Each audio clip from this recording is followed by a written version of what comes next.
Habari gani Mwanakeo TV, kama ni mara yako ya kwanza tafadhali subscribe na turn on notification. Karibu katika ulimwengu wa siasa. Jina langu ni Diwakeo TV. Makamu mwenyekiti wa Chama cha Demokrasia na Maendeleo Chadema John Heche yupo pale mkoani Iringa kwa ajili ya kutembelea familia ya aliyekuwa mwenyekiti wa Chama cha Demokrasia na Maendeleo katika mkoa wa Iringa. Baada ya kufariki, ameenda kutembelea familia pamoja na kuona kaburi la aliyekuwa mwenyekiti wa Chadema katika mkoa wa Iringa. John Heche wakati anarudi kutoka Iringa kuja Dar es Salaam ameonekana kukerwa na foreni ambayo inaendelea katika barabara kutoka Dar es Salaam mpaka Iringa pale.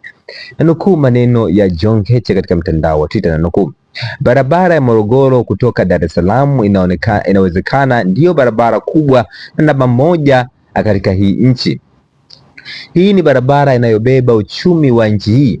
Magari yote kutoka Dar es Salaam kwenda mikoa ya kaskazini, magari yote yanayotoka Dar es Salaam kwenda mikoa ya nyanda za juu kusini na nje kama Zambia, Kongo na kusini zaidi. Magari yanayotoka Dar kwenda mikoa ya kati, Dodoma na Singida. Magari yanayokwenda kanda ya ziwa na nje ya nchi, yani Rwanda, Burundi na Uganda. Magari yanayokwenda magharibi kama Kigoma, Tabora na hata Katavi. Miaka 65 ni vibarabara viwili tu vimejaa mashimo tupu. Ikitokea breakdown, magari yanasimama masaa 4-3 kila siku. Sijawahi kupita hata nisikute mkwamo. Watu wanateseka, uchumi unaharibika na hakuna suluhu. Pesa zinaibiwa na nyinyi na zingine zinachezewa kuhujumu Chadema na kumnyanyasa kiongozi wetu Lissu. Badala ya kuhudumia wananchi, safari ya Morogoro ni kilomita 180, inapaswa kuwa saa 1 na dakika 20 tu, lakini mtu anasafiri masaa 5 mpaka 6.